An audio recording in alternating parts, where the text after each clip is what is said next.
Hello, English learners. Welcome back to English Pod. My name is Marco. And I'm Erica.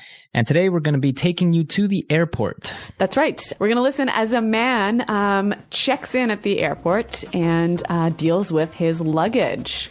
That's right. So we're going to be looking at a lot of great stuff that can help you the next time you are at the airport at the check-in counter.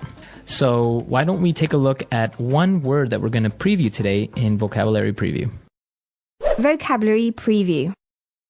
We're going to hear this guy say, I'd like to check 3 pieces. He's going to check 3 pieces of what? Pieces of luggage. So when we talk about luggage, we can say pieces of luggage. That's right. Luggage is a non-count noun. So you can't say 1 luggage, 2 luggages, 3 luggages. That's wrong. Right. So we use pieces of luggage. Okay. So 3 pieces of luggage.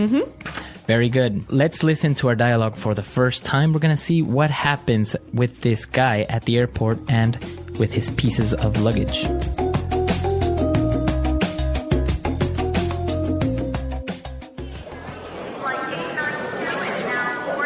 Next, please.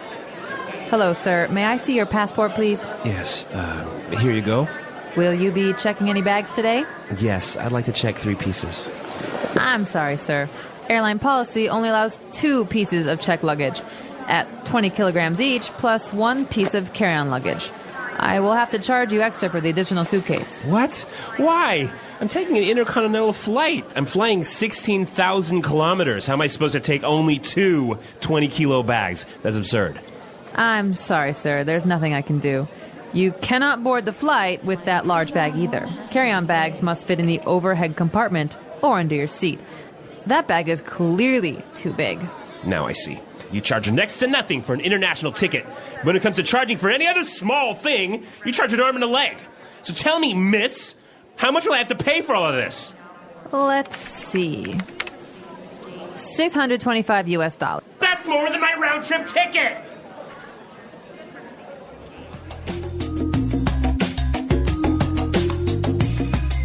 All right, well, that's a whole lot of money, isn't it? Well, I think it's a very common situation. I'm sure many of our listeners can relate to this situation. Overweight charges are pretty expensive. Very high. I know from personal experience.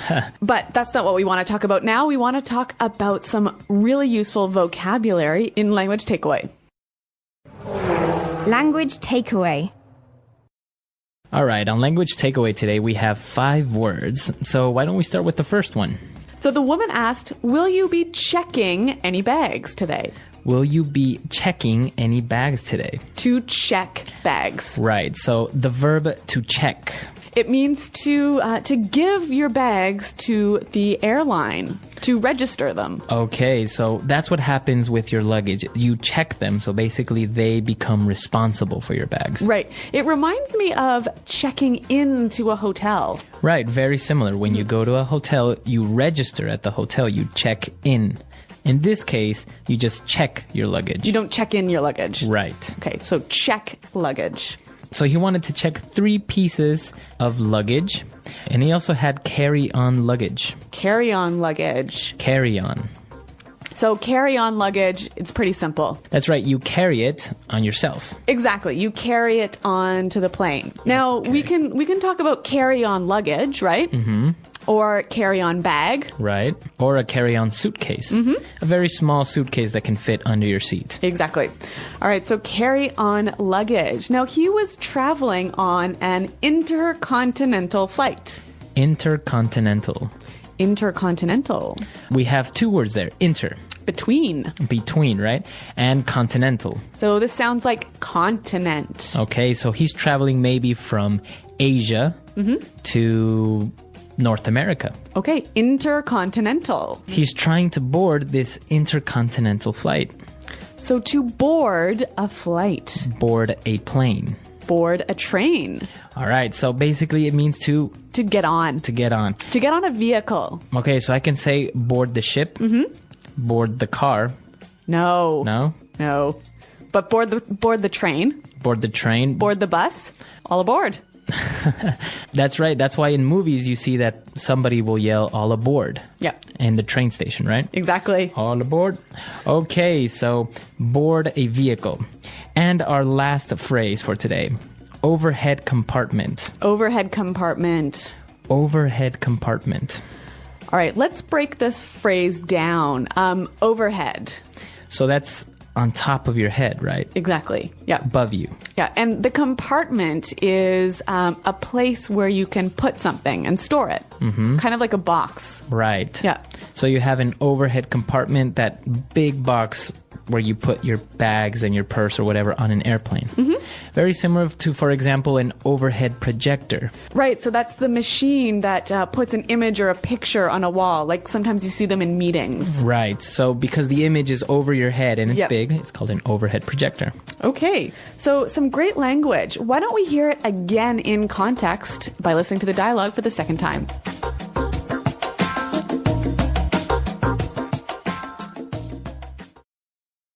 Next, please. Hello, sir. May I see your passport, please? Yes, here you go. Will you be checking any bags today? Yes, I'd like to check 3 pieces. I'm sorry, sir. Airline policy allows only 2 pieces of checked luggage at 20 kilograms each, plus 1 piece of carry-on luggage. I will have to charge you extra for the additional suitcase. What? Why? I'm taking an intercontinental flight. I'm flying 16,000 kilometers. How am I supposed to take only 2 20-kilo bags? That's absurd. I'm sorry, sir. There's nothing I can do. You cannot board the flight with that large bag either. Carry-on bags must fit in the overhead compartment or under your seat. That bag is clearly too big. Now I see. You charge next to nothing for an international ticket. But when it comes to charging for any other small thing, you charge an arm and a leg. So tell me, miss, how much will I have to pay for all this? Let's see. $625 US. No, that's more than my round-trip ticket. All right, so I think it's a little bit more clear now. And with this, it's time for us to take a look at some great phrases in putting it together. Putting it together. So this guy was pretty angry about this airline policy, and he said, "How am I supposed to? How am I supposed to? How am I supposed to?" Okay, so before we get into explaining this, why don't we listen to a couple of examples so we can try and understand what it means? Example 1. How am I supposed to fit the dog in the car? There are 10 people in there already. Example 2. How is she supposed to get to work if her car's in the shop? Example 3. How are we supposed to know the answer to that? It's impossible.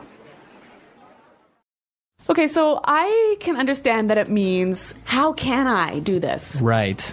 How do you expect me to do this? How is it possible for me to do this? Very good. It's a phrase you use when you're frustrated, right? Yeah, exactly. You're maybe a little bit frustrated or you're maybe nervous of something that you can't do or don't know how. Yeah, this phrase, it's not impolite, but it sort of gives the idea that you're challenging the other person a little bit. Maybe, yeah. Okay. So a good phrase that you can use in different situations and you can try and mix it up with different verbs, right? Right. All right. Now let's take a look at our next phrase. I'm sorry, sir. There's nothing I can do. There's nothing I can do. There's nothing I can do. There's nothing I can do. So basically, the woman can't help the man, even though he's insisting and he's pushing that he wants another solution. Yep. Right? So finally, she says, I'm sorry, there's nothing I can do. So we use this phrase when someone's pushing you too much, right? Right, and you would use it only in that situation towards the end because it is a little bit... It's strong. It's not impolite, but it's just you're saying, you know what, I'm sorry, I can't do anything about it. Now let's move on to our third phrase. You charge next to nothing. Next to nothing. Next to nothing. Next to nothing. All right, so we're talking about charging, we're talking about money. Why don't we listen to some examples of what this next to nothing phrase means? Example 1. Do you like my new house? It was so cheap that it almost cost next to nothing. Example 2. Let's go to Thailand. Tickets cost next to nothing right now. Example 3. The real estate agent charged me next to nothing for his commission, so I got a really good deal. So when something costs next to nothing, it's really cheap, right? It's really cheap, or you consider it to be cheap. Mm-hmm. And now, for our last phrase, it's the complete opposite of next to nothing. Right. Charge an arm and a leg. An arm and a leg. An arm and a leg. All right, so this means it's really expensive. It's so expensive, it's like giving your arm and your leg. Right, to pay for it. Yeah. Very good. So next to nothing, really cheap. An arm and a leg, really expensive. Can we look at the use here? All right, so in the dialogue we heard, you charge an arm and a leg, but we can also say it costs an arm and a leg. Right, because we are referring to money, right? All right, so some great phrases here. Now I think it's time we listen to our dialogue one more time.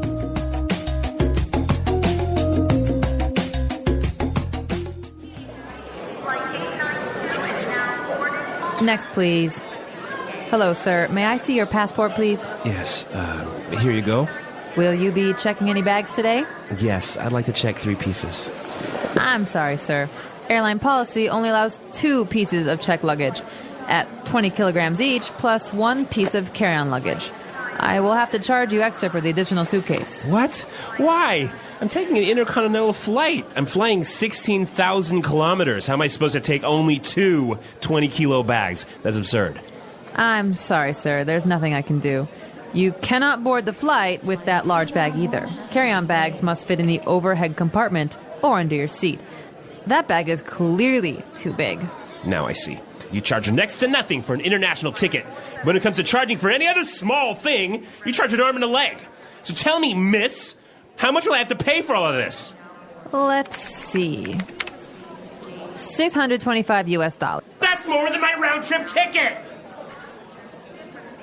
Okay, so airline policies, luggage, it's always a problem, right? Most of the time you always end up paying overweight when you travel. Yeah, I know that this happened to me once, and it was really expensive. Really, what happened? I was flying on an intercontinental flight from India back to Europe, and I had too many extra bags, but I really needed to bring them, and so it cost me $6,000. $6,000. Yeah. Wow. So my credit card was pretty maxed out after that. That's incredible. Yeah. Well, I'm sure many of our users probably suffered similar experiences like this. Have you ever started a journey so full of excitement only for everything to start going wrong before you even reached your destination? In today's story, you'll hear about one trip that was supposed to be simple, but turned into an adventure full of surprises, challenges, and unexpected lessons. Now settle in, relax, and listen closely to discover what really happened. I remember that morning so clearly. It was still dark outside when I left my apartment, my 3 heavy suitcases sitting by the door like 3 loyal dogs waiting to be taken on an adventure. I was excited. This was my first intercontinental trip in years. 16,000 kilometers, 2 continents, 1 big dream. The taxi ride to the airport felt peaceful at first. The streets were almost empty, the streetlights glowing softly in the mist.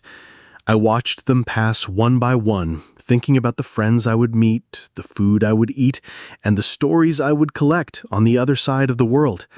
When I finally arrived at the airport, the automatic glass doors slid open, and that familiar mix of smells hit me. Coffee, perfume, and the faint scent of metal and plastic from luggage belts. The place was alive, even so early in the morning.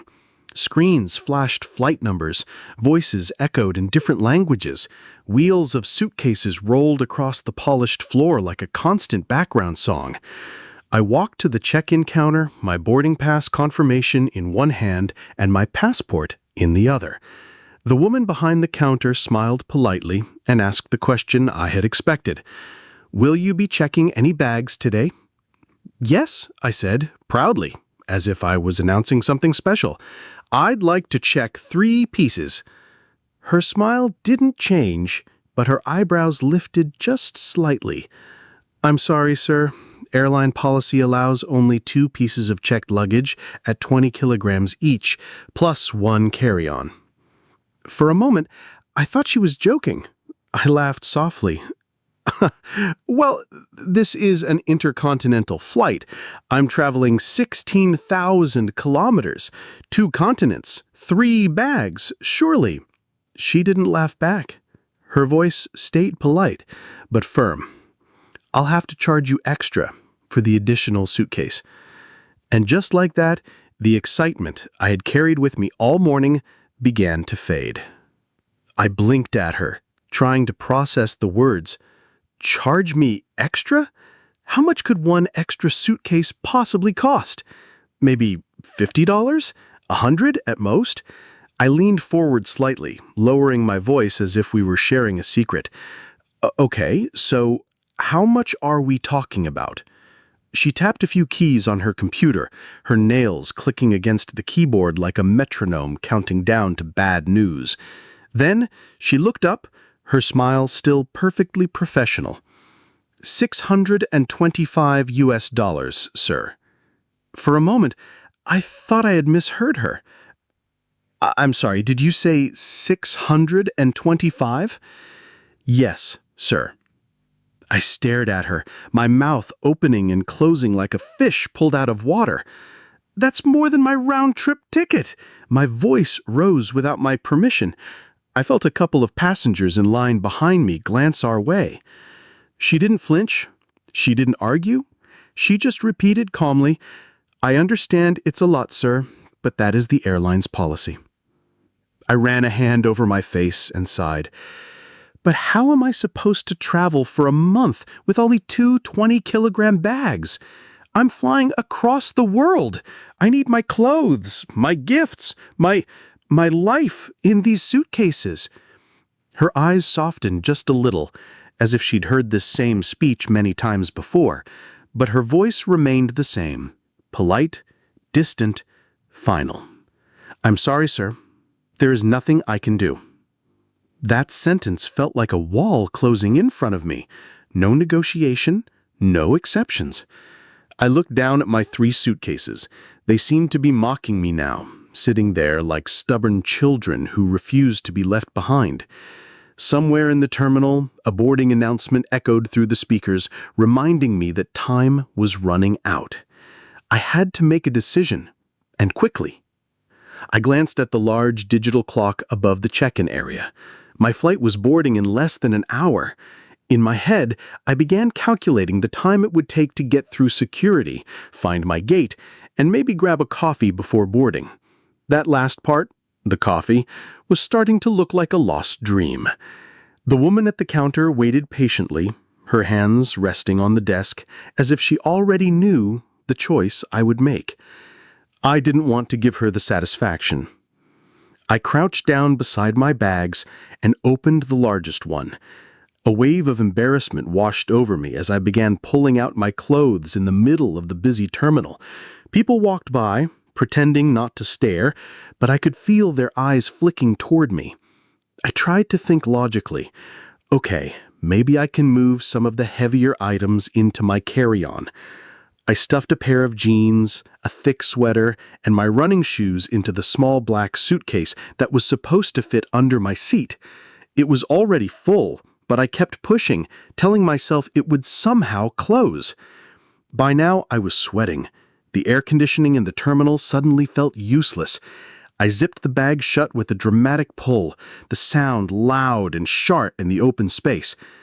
When I stood up again, the airline agent tilted her head slightly.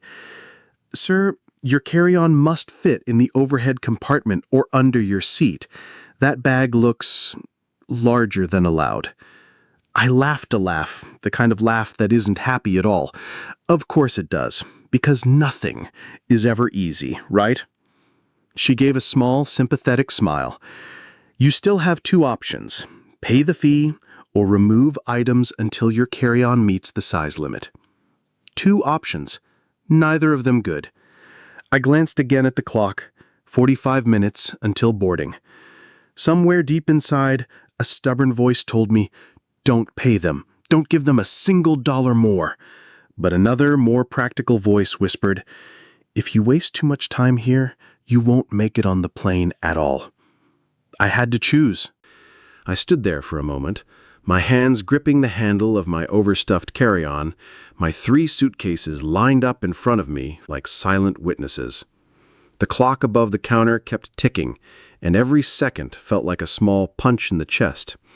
The practical voice in my head was now screaming, "You can't miss this flight. You've been planning this trip for months."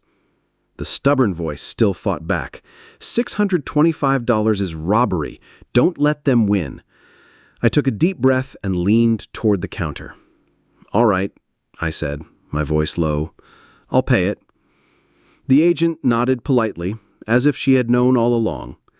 She tapped on her keyboard, printed a small receipt, and slid it across the counter toward me.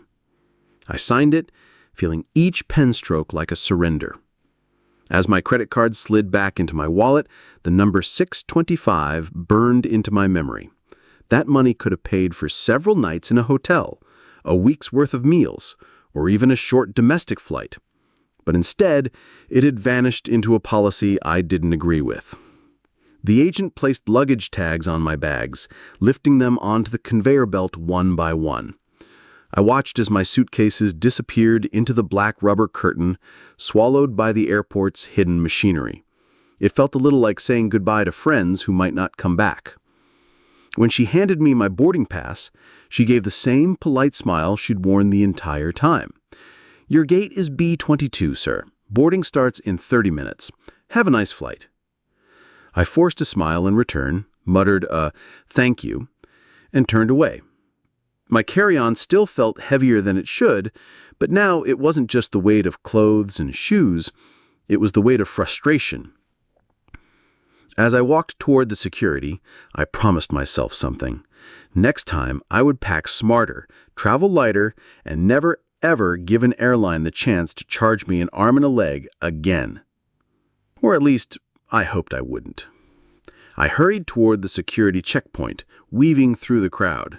My boarding pass was now in my shirt pocket, my passport in my hand. I told myself the worst was over. I had paid the ridiculous fee, my bags were on their way to the plane, and all I had to do was clear security. But the airport had other plans. The line at security stretched farther than I expected, a long, slow-moving snake of passengers shuffling forward with tired eyes. I joined the queue, shifting the heavy carry-on from one hand to the other. The air was filled with the sound of plastic trays clattering onto the conveyor belt, the low murmur of conversations, and the occasional sharp beep of the metal detector. As we inched forward, I noticed a sign. All electronic devices must be removed from carry-on luggage and placed in separate trays. My heart sank. Buried somewhere deep in my overpacked carry-on were my laptop, camera, and 2 portable chargers. To get them out, I would have to open the bag, the same bag I had wrestled shut at check-in.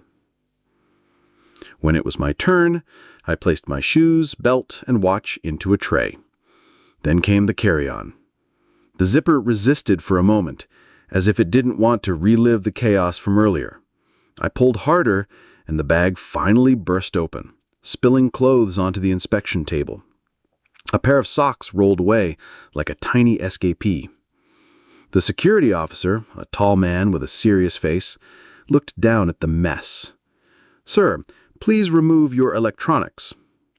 I dug through sweaters and jeans until I found the laptop, then the camera, then the chargers. By the time everything was in separate trays, I felt like I had unpacked half my life in front of a silent audience. I passed through the metal detector without a beep. But when I turned to collect my things, the officer was holding up my carry-on. "Sir, this bag looks too large for a cabin carry-on. You may need to check it in." My stomach tightened. I had already given the airline more money than I wanted to think about, and the thought of more charges made my stomach twist. I forced a smile and said, "Let me rearrange a few things." I stepped aside, unzipped the bag again, and began pulling out anything soft, a sweater, a scarf, a pair of sweatpants, and stuffing them into my jacket pockets. By the time I was done, I looked like I was preparing for a winter expedition, but the bag finally slid into the sizer without resistance. The agent nodded. "You're good to go, sir. Boarding starts shortly."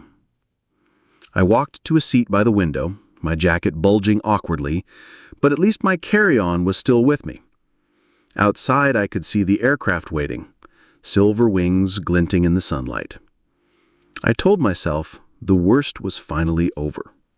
But after the morning I had, I wasn't sure I believed it. The boarding call came over the loudspeaker at last. "We are now boarding passengers seated in Group 1. My group was 3, so I waited, watching people shuffle forward in a slow line toward the jet bridge. Every step they took brought me closer to the end of my airport ordeal. When my group was called, I joined the queue, my boarding pass in one hand and my now slightly lighter carry-on in the other. The gate agent scanned my pass with a cheerful beep and wished me a pleasant flight. I nodded, still too tired to answer with more than a polite smile. The jet bridge smelled faintly of jet fuel and cool air. The closer I got to the plane, the louder the engines became, a low, constant vibration that made me realize I was finally leaving solid ground behind. Inside the cabin, a flight attendant greeted me with a warm smile. "Welcome aboard, sir. Your seat is—" I glanced at my boarding pass again, even though I had memorized it, 14A. The narrow aisle felt even tighter than usual because of my jacket stuffed with clothes. I squeezed past a man already storing his bag in the overhead compartment, careful not to hit anyone with my carry-on. When I reached my row, I was relieved to see the overhead bins still had space. I lifted my bag in quickly, almost protectively, as if someone might still try to take it from me. Sliding into my window seat, I exhaled for what felt like the first time in hours. The view outside showed the wings stretching across the tarmac, silver wings glinting in the sunlight. For a brief moment, I allowed myself to enjoy the excitement I had felt earlier that morning before the chaos began. The flight attendants moved through the aisle, helping passengers settle in. Somewhere behind me, a baby began to cry. And across the aisle, 2 men spoke in a language I didn't recognize. It was the usual symphony of an international flight. I fastened my seatbelt and leaned back. The stress of the airport was still there, buzzing faintly in my mind, but it was slowly being replaced by something else: anticipation. In just a few minutes, I would be in the air, leaving the morning's frustrations far below. Or so I hoped. The plane pushed back from the gate with a gentle jolt, and soon we were taxiing across the runway. I watched the airport terminal shrink behind us, feeling a wave of relief. The morning's chaos was officially behind me. Or so I thought. The takeoff was smooth at first. The engines roared, the plane tilted upward, and my stomach did that familiar little drop as we climbed into the clouds. I stared out the window, watching the city below dissolve into a patchwork of tiny streets and rooftops. Once the seatbelt sign switched off, I loosened my jacket, still ridiculously bulky from all the clothes I'd stuffed into it, and tried to relax. The flight attendants began rolling the drink cart down the aisle, the smell of coffee and warm bread drifting closer. I ordered a cup of tea, letting the hot steam soothe my throat. But just as I was beginning to feel at ease, the captain's voice crackled over the intercom. "Ladies and gentlemen, we are expecting some turbulence ahead. Please return to your seats and fasten your seatbelts." I looked out the window. The sky seemed calm enough, but within minutes, the plane began to shudder. It was a slow rolling motion at first, like a boat swaying in gentle waves, but then came a sudden jolt that rattled my teeth. My cup of tea sloshed dangerously, and I set it down quickly, gripping the armrests. Around me, passengers reacted in different ways. Some closed their eyes and leaned back as if nothing was wrong, while others tightened their seatbelts and stared straight ahead. A child across the aisle clutched his mother's hand, his wide eyes reflecting the overhead lights. The turbulence lasted longer than I expected. Every time I thought it was calming down, another sharp bump made the cabin lurch. My heart thudded with each shake. I reminded myself that turbulence was normal, that planes were built for this, but logic only did so much to steady my nerves. Finally, after what felt like an eternity, the plane leveled out. The captain's voice returned, calm and reassuring. "Ladies and gentlemen, we've passed the rough air now. Thank you for your patience." I let out a slow breath I hadn't realized I was holding. My tea was now lukewarm, but I drank it anyway, grateful for the distraction. The rest of the flight stretched ahead, hours of sky and clouds. I told myself nothing else could go wrong, but as I would soon find out, I was wrong again. For a while, things were peaceful. The hum of the engines became a kind of white noise, the cabin lights dimmed, and many passengers drifted off to sleep. I leaned my head against the window, watching the endless clouds slide past. That's when the intercom clicked on again. This time, it wasn't the captain's calm, measured voice. It was a flight attendant, and there was an edge of tension in her tone. "Ladies and gentlemen, if there is a doctor or medical professional on board, please make yourself known to the crew immediately." The words snapped me fully awake. Around me, passengers stirred, some glancing up from their books, others pulling off their headphones. A man a few rows ahead stood quickly, raising his hand, and followed a flight attendant toward the back of the plane. I couldn't see much, but I caught glimpses between the seats, a small group of crew members huddled around a passenger who was slumped in his chair. The aisle became a tight, quiet bottleneck as people tried to watch without appearing too obvious. The minutes felt long. I could hear muffled instructions, the click of a medical kit being opened, and the soft, reassuring voice of the volunteer doctor. The air in the cabin seemed heavier now, the hum of the engines no longer comforting, but almost oppressive. After what felt like forever, the captain's voice came on. "Ladies and gentlemen, the passenger is stable and receiving care. We will be continuing our flight as planned. Thank you for your cooperation." A small wave of relief passed through the cabin, though the earlier sense of ease was gone. People whispered quietly to their seatmates. I leaned back again, my mind still replaying the scene. It was a sharp reminder that even high above the clouds, unexpected problems could find you. I closed my eyes, hoping the rest of the journey would pass without incident. My destination was getting closer with every minute, but I was beginning to feel that this trip would be remembered as much for the journey as for the place I was going. The rest of the flight passed in a blur. The medical scare seemed to drain the energy from the cabin. People spoke more quietly, moved more slowly.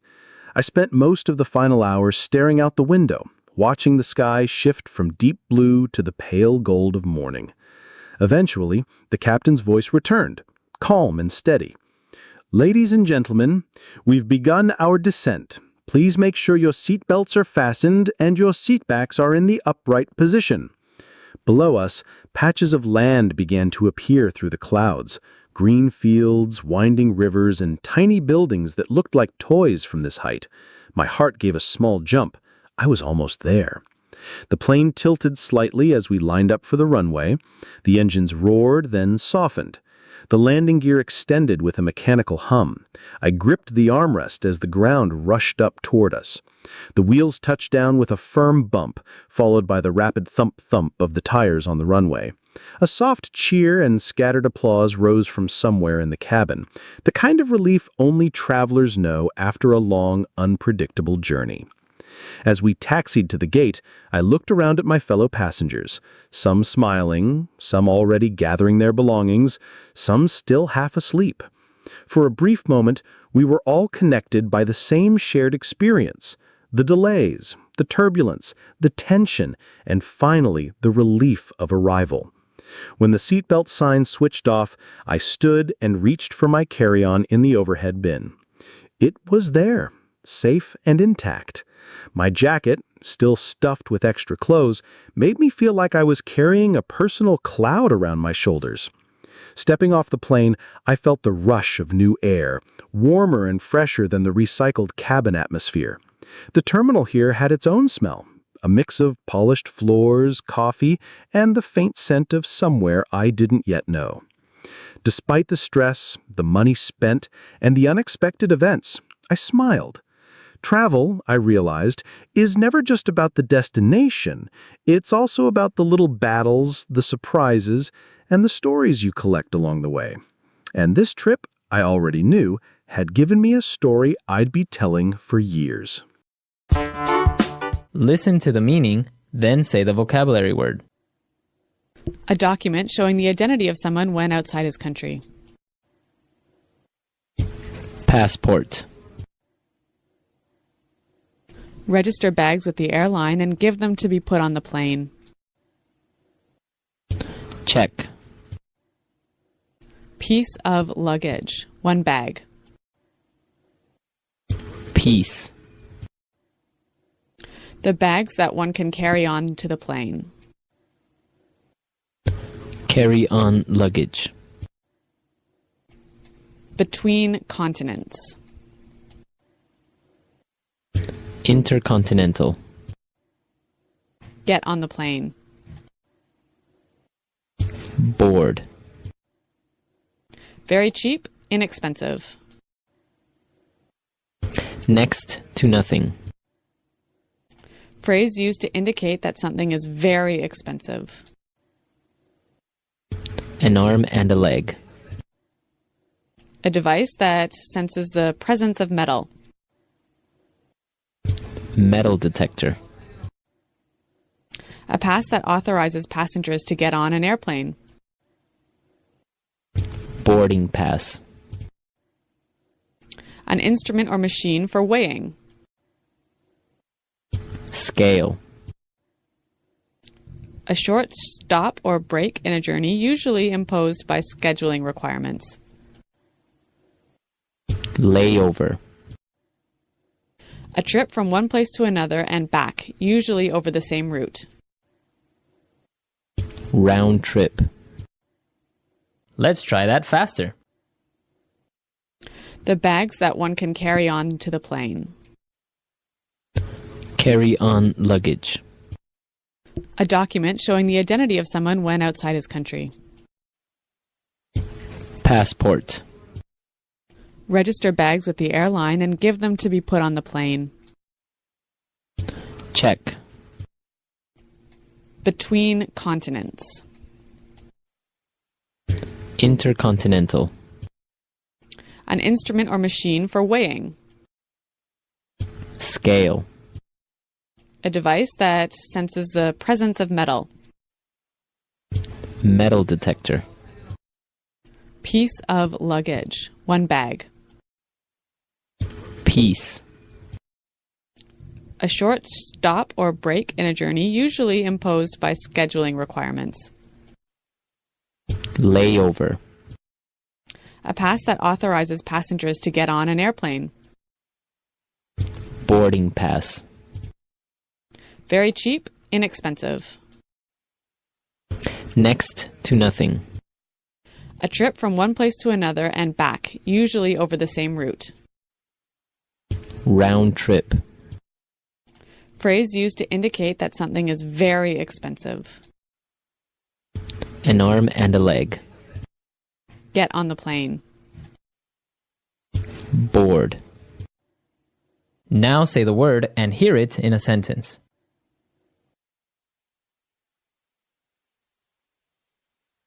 It's absurd to think that the world will end in 2012.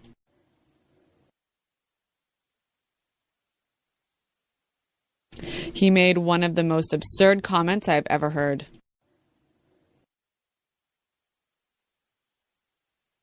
That's absurd.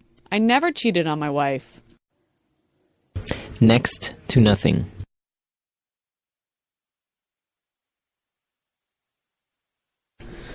Do you like my new house? It was so cheap. It cost next to nothing. Next to nothing.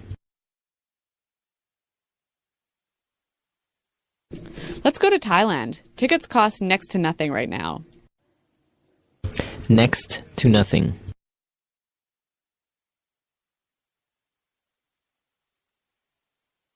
The real estate agent charged me next to nothing for his commission, so I got a really good deal. An arm and a leg. Be careful with the new carpet. It cost me an arm and a leg.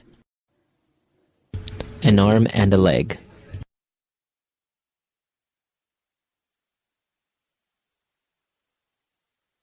Can you believe how expensive homes are in New York? It'll cost you an arm and a leg to buy a small house. An arm and a leg.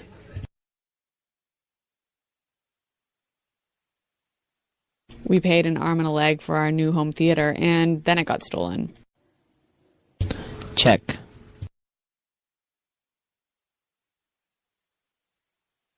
Frank was at the airport 3 hours before his flight because he had to check a lot of luggage. Check.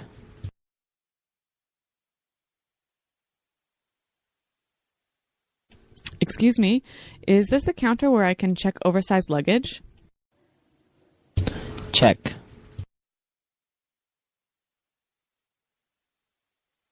Most airlines only allow one piece of luggage to be checked.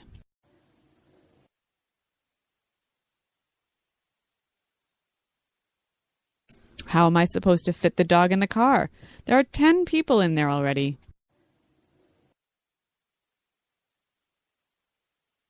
How am I supposed to get to work if her car is in the shop?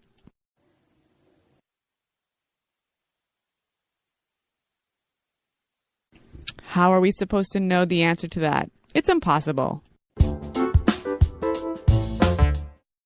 Have you ever wondered how some people travel through airports so smoothly, while others seem lost at every step?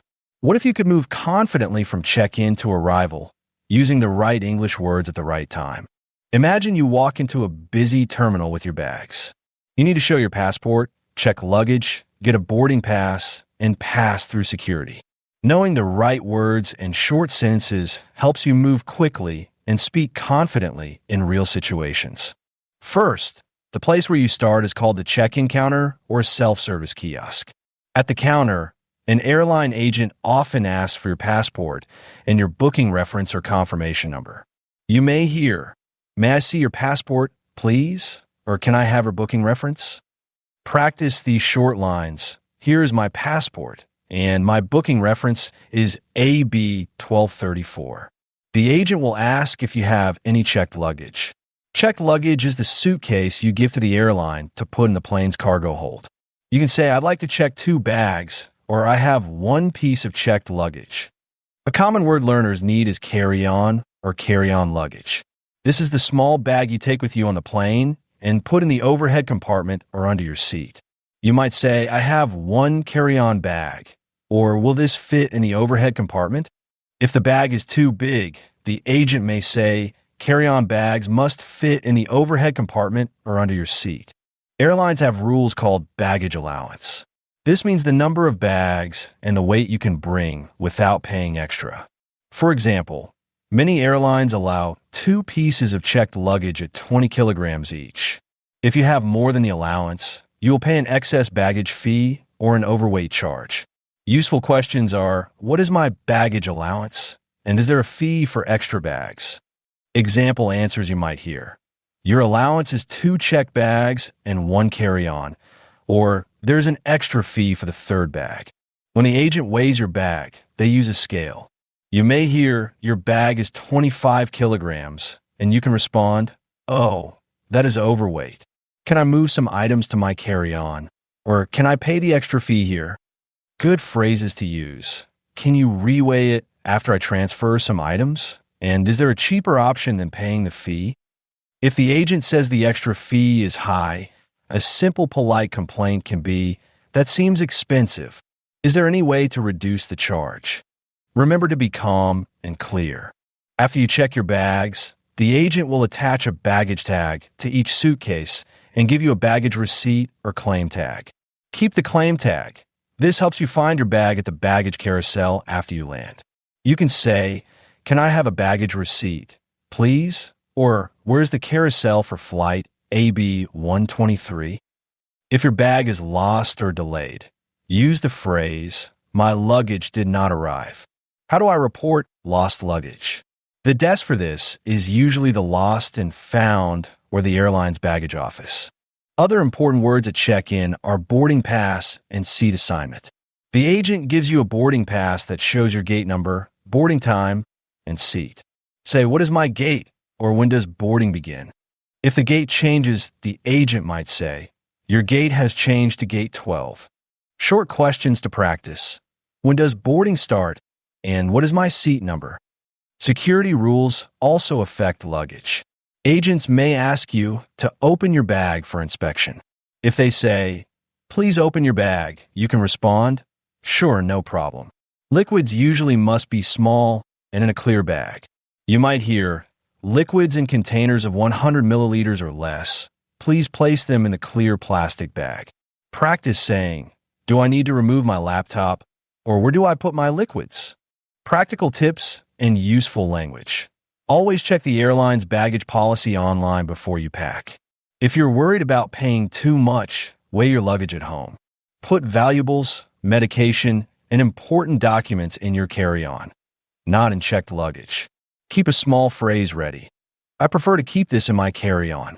If you travel with other people, you can ask, "Can we share the baggage allowance?" or "Can I combine items into one checked bag?" Finally, learn short, polite phrases for problems.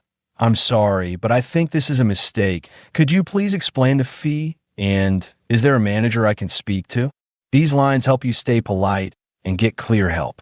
Practicing these words in short sentences: passport, check-in, check luggage, carry-on, baggage allowance, overweight excess fee, baggage tag, boarding pass, gate security will make your next check-in fast, safe, and confident.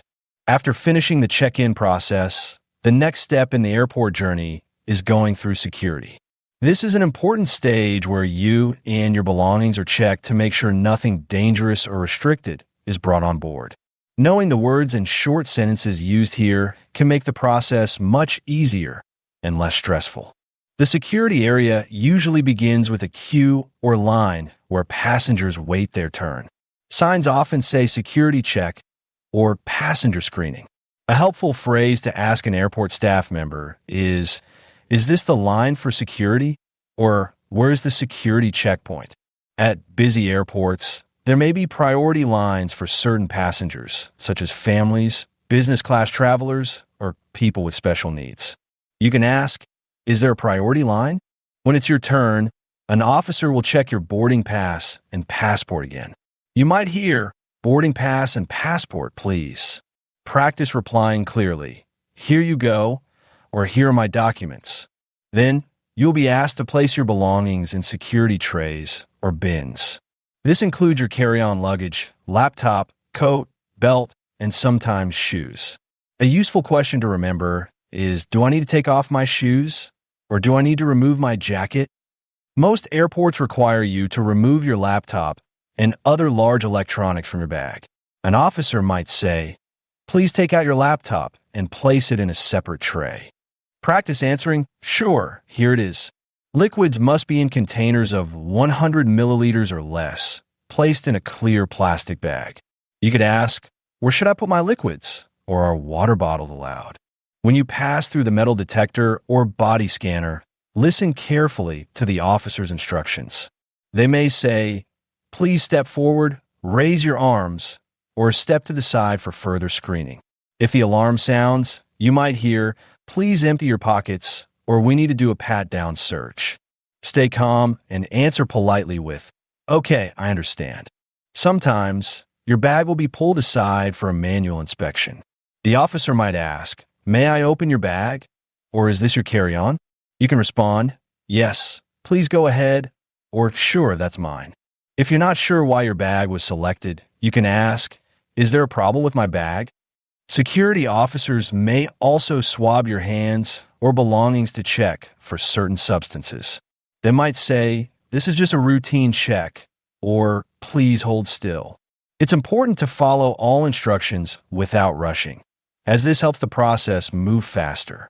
When your belongings come out of the scanner, remember to collect everything, especially your passport, boarding pass, phone, and wallet. Check the trays carefully before leaving.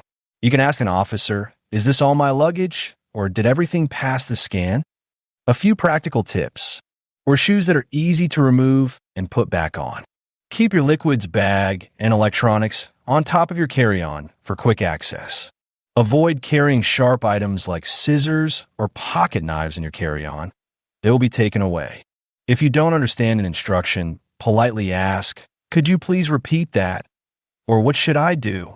By knowing these words, security check, queue, boarding pass, tray, metal detector, scanner, liquids bag, pat down, and by practicing short, polite sentences, you can pass through airport security with confidence and without stress. After passing through security, you enter the departure area of the airport. This is where you wait for your flight before boarding the plane. Here, you'll find shops, restaurants, seating areas, and most importantly, the departure gates. Understanding the signs, announcements, and common phrases in this area will help you feel comfortable and ready for the next step of your journey.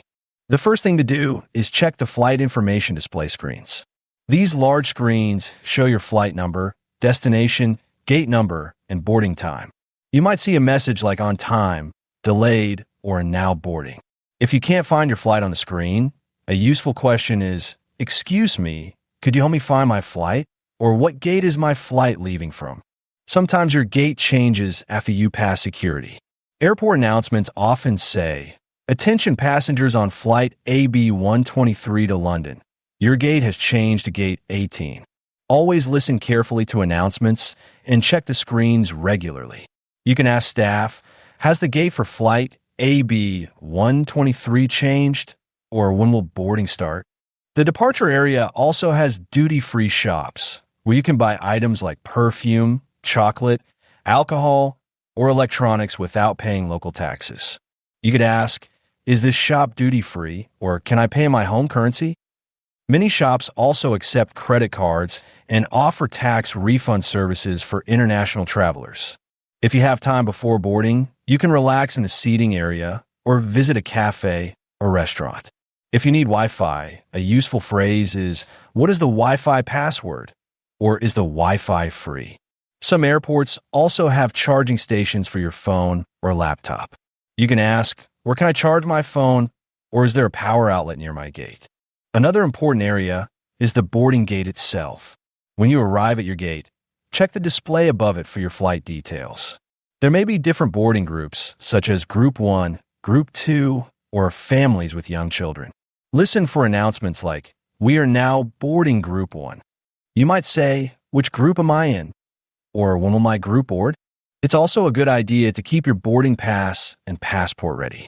When the gate agent calls your group, they will scan your boarding pass and may check your passport again. You can practice short lines like, "Here is my boarding pass," and "Do you need to see my passport?" If there's a delay, you might hear, "We are sorry for the delay. Boarding will begin in 30 minutes. You can ask politely, "Will the departure time change, or do I need to stay near the gate?" Being calm and patient during delays is important, especially in crowded airports. Finally, remember to stay aware of boarding time. Many airports close the gate 15 to 20 minutes before departure. If you hear, "Final call for flight AB 123 to London," go to the gate immediately. Useful sentences include, "Am I too late to board?" or "Is the gate still open?" By learning and practicing words like departure area, gate change, boarding groups, duty-free, tax refund, Wi-Fi, charging station, final call, and by using polite, short questions, you can navigate the departure area smoothly and board your flight without problems. Boarding the plane is an exciting moment because it means your journey is about to begin. This stage is all about finding your seat, storing your luggage, and getting comfortable for the flight. Knowing the right words and phrases can help you move quickly and politely, especially when the plane is crowded.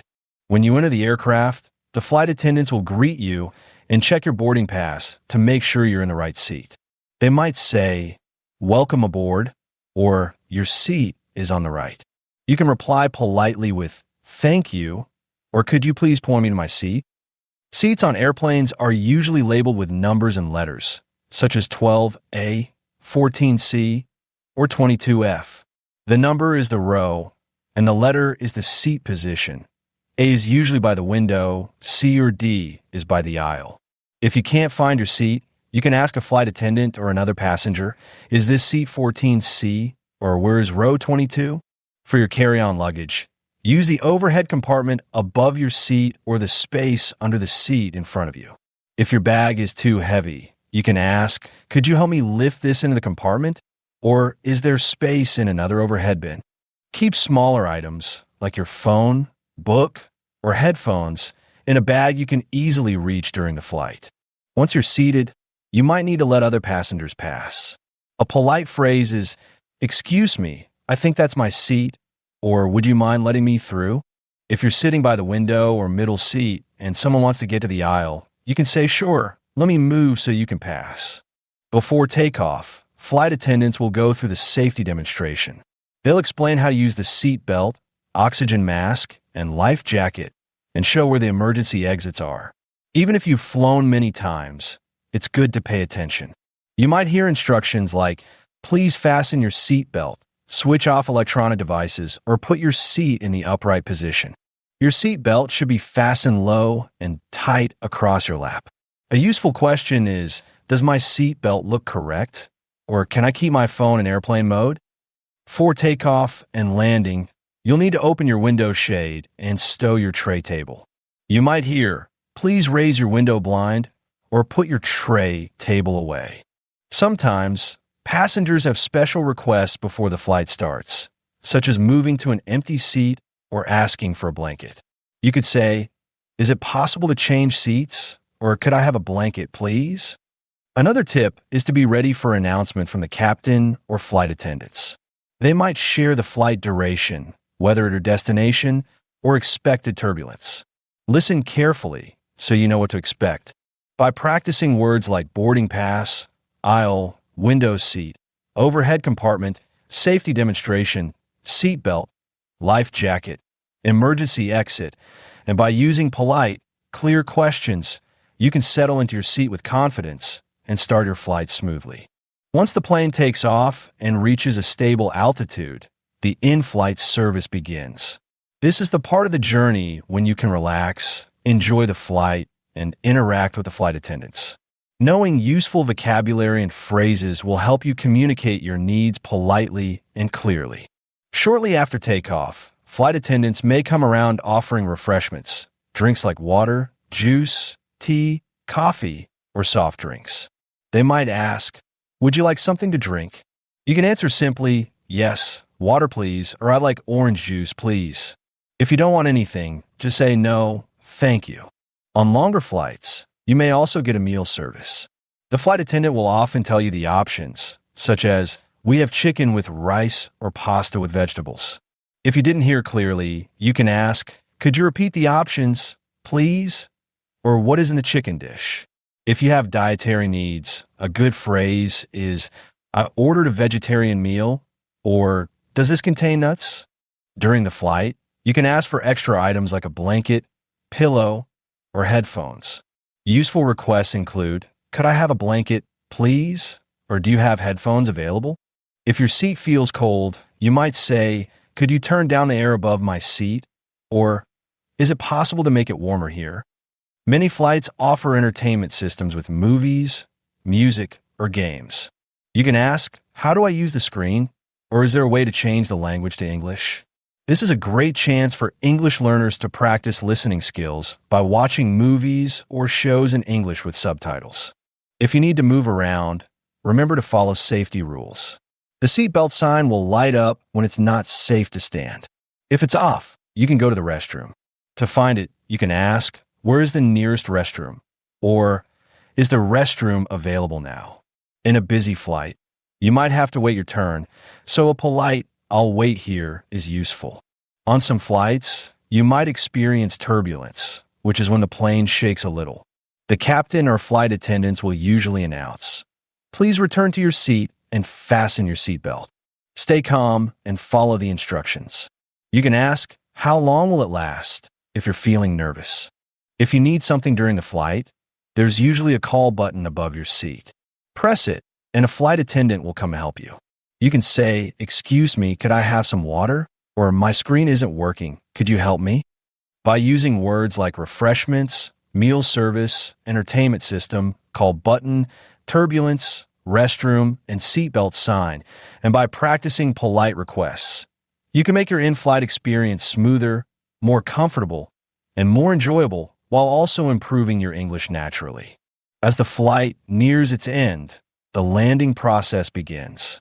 This is an important stage because there are several instructions to follow, and understanding them will make everything smoother. About 30 minutes before arrival, the captain usually announces the weather, local time, and temperature at your destination. You might hear, "We will be landing shortly. Please fasten your seatbelt and prepare for arrival." The flight attendants will walk through the cabin to check that everyone is ready. You'll be asked to return your seat to the upright position, stow your tray table, and open your window shade. A common phrase you might hear is, "Please place your seat back in the upright position." If you need help, you can say, "Could you show me how to adjust my seat?" If you have personal items in the overhead compartment, it's better to leave them there until the plane has fully stopped. During landing, you should keep your seatbelt fastened low and tight across your lap. The announcement might be, "Please remain seated with your seatbelt fastened until the seatbelt sign has been turned off." When the plane touches down, you may feel a sudden bump and hear the sound of the brakes. This is normal. Sometimes, there will be a short wait before the plane reaches the gate. Use this time to gather your belongings under the seat, but avoid standing until it is safe. Once the plane has parked and the seatbelt sign turns off, passengers begin to collect their carry-on bags. A useful phrase is, "Excuse me, may I pass?" if you need to get out of your row. Be patient, as everyone will be trying to leave at the same time. After exiting the aircraft, follow the signs for immigration or passport control if you're entering another country. Here, an immigration officer will check your passport, visa, if needed, and sometimes ask questions about your trip. Common questions include, what is the purpose of your visit? How long will you stay? And where will you be staying? You can answer clearly, "I am here for tourism for 2 weeks," or "I am visiting family in New York." Once you pass immigration, you'll go to the baggage claim area to collect your checked luggage. Look for a screen that shows your flight number and the carousel where your bags will arrive. If you can't find your bag, you can ask, "Excuse me, where can I find the baggage claim for flight AB-123? Or my bag hasn't arrived. What should I do?" The final step before leaving the airport is usually customs. Depending on the country, you may walk through a green channel, nothing to declare, or a red channel, goods to declare. If you're not sure, you can ask, "Which channel should I use?" Or, "Do I need to declare this item?" By knowing words like upright position, tray table, window shade, overhead compartment, immigration, baggage claim, carousel, and customs, and by practicing clear, short answers, you can make the landing and arrival process stress-free and confident. After you have passed through customs, your journey continues into the arrival hall of the airport. This is where you will find signs for transportation, such as taxis, buses, trains, or car rental services. If you're in a new city or country, it's important to understand the basic phrases and vocabulary to get to your next destination safely and easily. Many airports have clear signs in multiple languages, but if you're unsure, you can ask an airport staff member, "Excuse me, where's the taxi stand?" Or, "How do I get to the train station from here?" If you need to buy a ticket for public transport, you might say, "Where can I buy a bus ticket?" Or, "Is there an express train to the city center?" If you choose a taxi, always check if it's an official one. You can ask, "Do you use a meter?" Or, "How much will it cost to get to my hotel?" For rideshare apps, follow the pickup instructions shown in the app and confirm the driver's name before getting in. Some travelers prefer airport shuttles or private transfers, which can be booked in advance. A useful phrase at the information desk is, "Could you tell me where to find the airport shuttle?" Or, "I have a booking under the name Smith. Where should I wait?" In the arrival hall, you might also find currency exchange counters or ATMs if you need local money. You could ask, "Where's the nearest ATM?" or "What is the exchange rate for US dollars?" Always count your money before leaving the counter. If someone is meeting you at the airport, look for the meeting point area, which is usually marked with signs. If you can't find them, you can call or text to say, "I'm at the meeting point near exit B," or "I'm standing next to the information desk." Before leaving the airport, double check that you have all your belongings, passport, wallet, luggage, and any personal items. A quick habit to learn is to mentally review passport, phone, money, bag. This can save you from stressful situations later. Traveling through an airport involves many steps, from check-in to boarding, in-flight comfort, landing, and finally transportation. By learning and using practical English phrases at each stage, you can move confidently, communicate clearly, and enjoy your journey without confusion or stress. Every trip then becomes not only a travel experience, but also an opportunity to practice and improve your English naturally.